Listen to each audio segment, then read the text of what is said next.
Okay, hello everybody. Excuse me. Hello, and welcome to the stream. It is a lovely, lovely Monday here in Connecticut. The skies are blue, and it's a beautiful day for a ball game. If you know what I mean. Hello everybody. Thank you for joining me here this afternoon for a fun-filled afternoon of MLB 14, the show, on stream. What you are seeing right now is some superb fan art. And I'm going to get the name of the person who made the fan art in a moment here. Fortunately, I'm going to have to scroll very, very far down to get to it, because it was yesterday afternoon when the person sent something to me on Twitter. On the Twitter.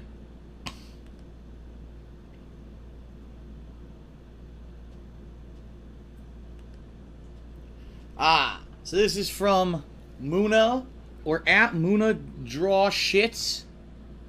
I thought it would be Muna Draws Hits. No, it's Muna Draw Shits on Twitter. She created this awesome MLB fan art for us to enjoy on the stream. And she made a very nice time-lapse video of her actually working in Photoshop and another program as well. I'm not sure what program it was, creating the art. And it's really well done. She's really good at what she does. Much appreciated. So I wanted to give her some nice attention on the pre-stream today, because she deserves it. Check out her Twitter. And she tweeted out the video, the time-lapse video, if you want to check it out. It's pretty neat. She said she took her about 3 hours to make it, which would probably take me about 3 years to make this. So, very nice and much appreciated. I did not get a chance to add it to the intro montage today, which is why I decided I would just put it up as the intro today, and then maybe I'll get a chance to edit it into the commercial breaks or whatever at a later date. We'll have to see. Okay? So anyway, thank you very much, everyone, for joining me on stream today. This will be pretty good. It is currently around 3 p.m. Eastern Daylight Time. That's right. I guess from now on I'm going to be referencing times as EDT instead of EST, because people have been telling me I'm doing it wrong, that basically the rest of the world calls it EDT, and so I should call it EDT since I have a worldwide fan base. So I guess I should adjust and stop being a ignorant American. So I shall. And it's around 3 p.m. in the afternoon. We're going to be playing till around 7 p.m. And I must say this. I am very much enjoying MLB The Show. Even though it seems like it's funny. A lot of people have been saying my ride so far through MLB The Show has been very similar to an actual professional baseball player's career. Where basically you get high highs and low lows, you get slumps and you get streaks. And that's pretty much what's happened. I started out crappy. I kind of got the hang of things, was doing decent, had a slump, then all of a sudden had an amazing streak where I was hitting multiple home runs per game. Got my rank, my record up real high, my stats. And then all of a sudden I went to a shitty slump where I could not hit to save my life. And then finally I got a couple hits in. So now, who knows what's going to happen today, right? Starting kind of cold, because I have not played this game since, what was it, Thursday last we played?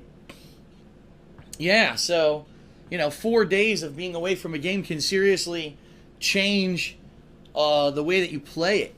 I found that out with Street Fighter, where a lot of the times with Street Fighter, it was kind of funny. I would be playing the hell out of the game, whatever game it was, Marvel vs. Capcom, Street Fighter, whatever it was, and I would eventually get kind of a little burnt out, and I would be doing miserably at it, and then I would walk away from it for a bit, and I would come back to it kind of refreshed and play it cold turkey, and I'd actually do better than when I was practicing all the time.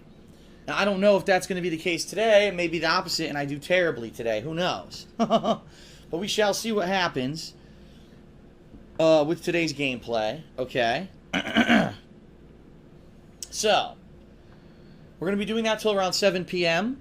And then later tonight, we'll have a second stream of Bound by Flame, the action RPG hybrid that plays very similarly to The Witcher. and has a kind of dialogue that I would say is kind of a little bit similar to Dragon Age in some regards. And it's interesting at the same time. It is kind of a mishmash of a lot of generic RPG elements. And I think that that's the reason why not a lot of people really care about the game. So tonight I'm going to be doing one more stream. And based off of tonight, now that I'm in a new area, supposedly, hopefully there's new enemies and stuff going on, I will judge whether or not I want to continue playing the game or not. If the game is interesting me by the end of tonight, I will continue to play the game at a later date after I take my time off this week. If not, then that might be all she wrote for Bound by Flame, and it may just be one of those chalk it up to a failed experiment, a game that I didn't know a lot about, that ended up being pretty generic and not a lot of people want to see. I don't know. We'll have to see. Okay? So, what news do I have for you guys today? And then we'll get started with MLB gameplay as the stream starts to build up here. First of all, I do apologize that I did not start at 2 p.m. as I would have liked to. I definitely would have liked to start earlier and have a longer stream. However, some important real-life stuff happened today. I actually had a real estate agent come by my condo, do a brief walkthrough of the condo, explain to him certain things about the condo. Of course, he was incredibly interested at what I do for a living, because as soon as he took a look at all the stuff in here, he's like, "You've got an incredible amount of figurines and stuff. What do you do? You know, is it related to your business?" I said, "Well, it kind of is, even though it's not really, doesn't have anything to do with the content of my videos. I have done videos and stuff, showing off my collection before." So finally, talked that out a bit, and he walked through the condo, and basically I got an education on the Connecticut real estate market right now, which is what I needed. I really did. I needed to know what's going on in Connecticut right now and what's going to happen in regards to this condo and trying to sell it once I move out of here next month to Washington State. And so here's the nitty-gritty of it, guys, because I know a lot of people have been wondering about this. A lot of people have been saying, what's going to happen with this condo? I've been saying for months to you guys, I think I'm in a situation where I'm probably not going to get a buyer to buy this place for the amount of money that I still owe on it on my mortgage, because the real estate market has tanked in Connecticut since I bought this place in 2009. And actually, I found out why today from this real estate agent. He was really good. His name's Mitchell. He's a really good guy, really interesting, very informed, told me a whole bunch of stuff that I needed to know. So here's the situation. In 2009, the real estate market was booming. Okay, prices were kind of overinflated a bit. I bought this place, what was considered an FHA, which is a First Homeowners Association loan. What that loan allows you to do is two things.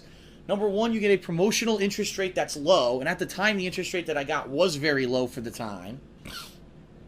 And number two, it allowed me to pay a very, very small down payment, a 3.5% down payment on the home, okay, in order to purchase it. And at the time, keep in mind, this was before I ever made a penny on YouTube. I had my Dark Side Phil channel for maybe 7-8 months, and it was just gaining popularity. I had some money saved up from my job, which I had worked at that point for about 2 to 3 years, but I didn't have a lot of money, and so I didn't have a lot of money for a down payment, and it was this FHA program that allowed me to buy this place and not have to put a lot of money down for it, okay? So that's how I bought it. Guess what? Since 2009, okay? Since 2009, basically, the housing market not only crashed in Connecticut, but the reason it crashed is because they stopped giving out these loans. They stopped giving out the FHA loans. So all people my age, younger people who are looking to buy their first place, couldn't buy the places anymore with the low down payment. For whatever reason, I guess it was some federal mandate. They changed the program. So basically, condos, you couldn't buy a condo like this one with an FHA loan. So the bottom line is, how are you going to be able to afford a condo if you have to put down a ridiculous amount of money? And the answer is you can't. So what ended up happening was the housing market plummeted. All condo prices tanked because no one could afford them. And so that's what's happened. The value of all the units in this building have dumped since 2009 because no one could get an FHA loan to get the lower down payment and buy the place, which is ridiculous. Thanks, federal government. I pay you so much money in taxes. You've done so much for me. Thank you so much, United States federal government. I really appreciate it, okay? So, the situation is this. I owe a certain amount of money on my mortgage that more than likely, when I told the real estate agent what it was, he said, you're probably not going to get that for the property, okay? He says, you have 3 options. Number 1, you could try to rent the property. And I said, well, the problem with trying to rent the property is that I don't have anyone here who can take care of stuff. Okay, no one. I don't know. You know, my parents are getting older. I'm not going to have my dad coming in trying to fix toilets and shit if something goes wrong. So if the stove goes, the fridge goes, I don't have anyone here to take care of stuff. You know, I'll be by myself in Washington, and I don't have any real, you know, younger family or associates back here who can do that kind of stuff, maintenance on the rental. And also the fact that this place is so expensive, between the common charges and the mortgage that I pay each month, I don't doubt that I could get someone to pay the amount of rent to cover how much I owe.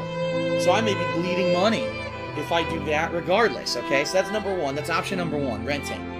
Option number 2 would be a short sale. What a short sale is when I contact my mortgage company and I say, listen, I just can't afford the place anymore. I bought a house in Washington.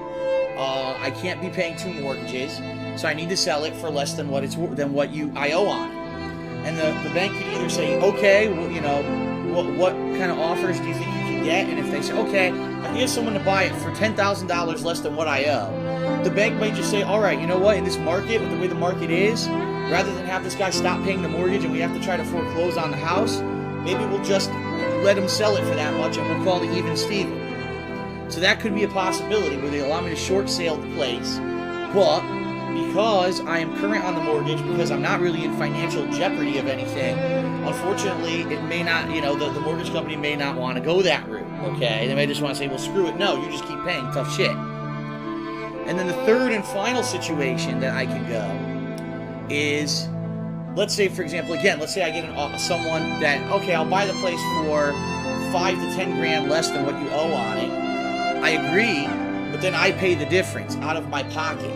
Now, let me tell you something. I have money saved up. I have savings, okay? I'm not stupid. I had savings saved up for this very reason. I knew that I was going to have money that I needed to move and to sell this place and stuff. But the bottom line is I would much rather put that money towards moving, right? I got a big down payment. I gotta fork out pretty soon to buy the place in Washington. The cost of moving across the country, furnishing the new home, getting everything working so that I can continue to work from the new home right away. There's a lot of stuff that I need to pay for that obviously it's a better use of my money than me dropping a ridiculous amount of money out of my personal savings to sell this place.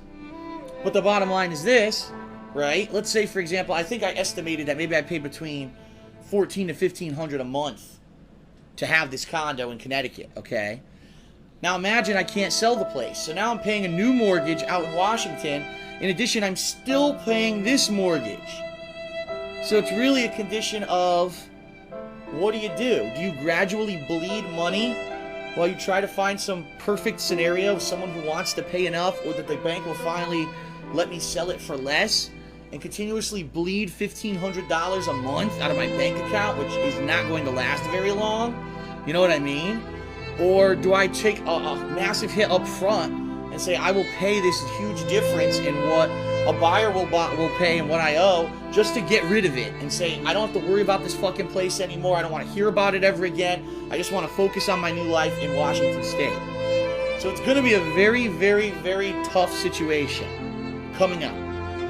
And really, honestly, I can't really do much with it until I move out of here. Once I'm out of here and all the stuff is gone and I have people come in and touch the place up and fix the holes in the walls and make the place look like it's saleable, then I could basically have people start coming in and seriously consider what I can do to sell the place. But right now, I'm not at that point yet. I'm at a situation where this guy, this mortgage this realtor, is going to draw up a market estimate of what the place he thinks will realistically sell for, what we should seek in this market as a selling price. and we're going to go from there. Now, he actually suggested you should rent the place while you're trying to sell it, so that way, even if you're bleeding money, you're only bleeding a little bit every month, and then finally when you sell it, okay, maybe you take a big hit then, but at least you weren't bleeding, and then a giant gash, right? To which I said, well, that's great, but again, if I'm renting it, now who do I have? I don't have anyone in Connecticut to take care of it. Now I got to worry about paying maintenance companies to do maintenance on the place. Now I got to worry about, gee, the tenants that I rent it to, trustworthy people, are they going to be assholes blasting music and then I get fines and stuff for them misbehaving? You know what I mean? It's a whole other can of worms and a whole other can of responsibility that I don't know if I'm willing to open right now, because I got enough going on with this move to Washington and getting set up out there to have to worry about idiots back home who are renting this place and acting like assholes. So I don't know what to do. I'm kind of just completely mind-fucked right now in regards to the situation with this condo. I'm just going to let it settle for now. Right now I got to focus more on the present, focus on moving before I start worrying about this place. Okay. So we'll see what happens. Okay. See what happens. We'll go from there. I don't understand. Some people in the stream chat are weird. Well, I wouldn't mind if Phil just went back to doing videos for a hobby and got a full-time job in Seattle. You guys do realize that I still make a lot of money doing this, and it's more than what I would have if I held a job, a regular job, right? Like, I tried to tell you guys this for a while now. The amount of money that I make doing this was more than what I had at my office job. So even if I could find a comparable job to what I used to be doing, right? And I went back to only doing this maybe an hour or two a day as a hobby, I wouldn't be making as much money as if I did this full time. So why would I ever leave doing this? It doesn't make any sense. Alright.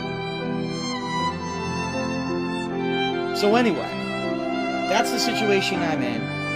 Just want to get you guys up to speed on what's going on. I know in no way, shape, or form am I in any kind of dire straits or anything right now financially. I just want to let you guys know that. It's just a lot to take in. It's a lot to think about at once. And I knew this was going to happen. It's not just a move, but then it's the selling of the condo. It's so much going on at once. And again, I want to thank you guys for, first of all, letting me vent and tell you the whole situation. I know that a lot of you are kind of in there with me. You know, you were really interested in knowing what's going to happen with all this. Where's this all headed? And I am as much as you. I'm as interested as you are, obviously, because it's my life. And a lot of you are, you know, you appreciate that. And I want to say thank you for those of you who are patient. You know, here I am an hour later than I would have liked to have been on stream for a good reason. Thank you for being patient. Thank you for watching the content and for coming out on the stream. We got almost 500 people. I'm sure when I start playing, we'll get more. It's very good. Very good. And it's all good stuff. That's the cool thing. The cool thing is that this is all good stuff. It's not like I'm bogging you guys down with a ton of negative shit. This is all positive stuff. Yes, I have to go through a lot of crap. Yes, it's a lot of busy work. But at the same time, it balances because I'm going to have a new place. I'm going to have a new office. I'm going to have a new setup, all new video series for you guys. Better quality videos, hopefully, if I get to get a better computer, a better graphics card and such. New layout, new office area to film, so that all my vlogs, everything's going to be higher quality from now on. You know, new video series, like I said, I have new filming locations, ideas that I've had in my head I've never been able to do, I'll be able to do. New vlogs of just the whole new area living. I can show you all the new businesses. DSP Tries It alone is going to be completely reinvigorated when I move. There's going to be a whole new place with food and things to try out. It's going to be nuts. So, you know, I'm very much looking forward to it. I'm sure a lot of you are very much looking forward to it. And then it's just going to be a lot of busy work on the back end to get rid of this condo. Okay. Alright, everyone. I think that's enough. Shared enough with you guys. I think it's now time for us to go ahead and begin some gameplay.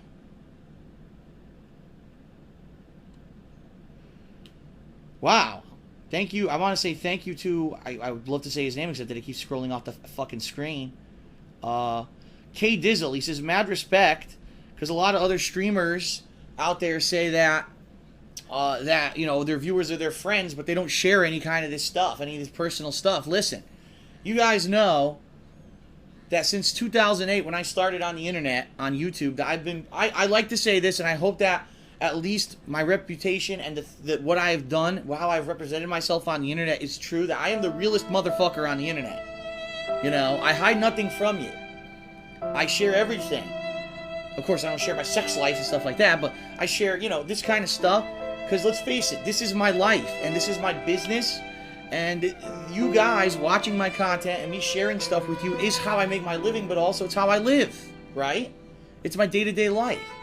And I love to be able to share these experiences. If anything, of all the years that I've shared stuff with you guys, I would hope that maybe you guys have learned that from my mistakes, from things that I've done, from things that I've been through, places that I visited, that you guys have been able to learn and experience things that maybe you never have been able to experience. And now in your lives, when you're moving on, it's time for you to move out and try to get a condo and try to get another place. You're learning from this experience. You know what I mean? That my going through it is to help you. That's how we all benefit, right? I'm the kind of person that I don't just want myself to succeed. I want to see everyone succeed and be happy. That's the kind of person I've always been. You know, I'm not just everyone else fuck them and I'm all for myself. I want to see everyone around me be happy and succeed. And I hope that by sharing these kind of information, these experiences with you, help you in your life. I know that you know. A lot of people will say that's bullshit. No, that's true. That's why. Why do you think? I could have easily just jumped right into gameplay today, had 2 or 3 extra videos and made more money on it, or I could talk a little bit about this stuff with you guys, which I like to do. So thanks for being on the stream today. I appreciate it, guys. And that's going to wrap up the pre-stream. Let's get into MLB, shall we? Alrighty then.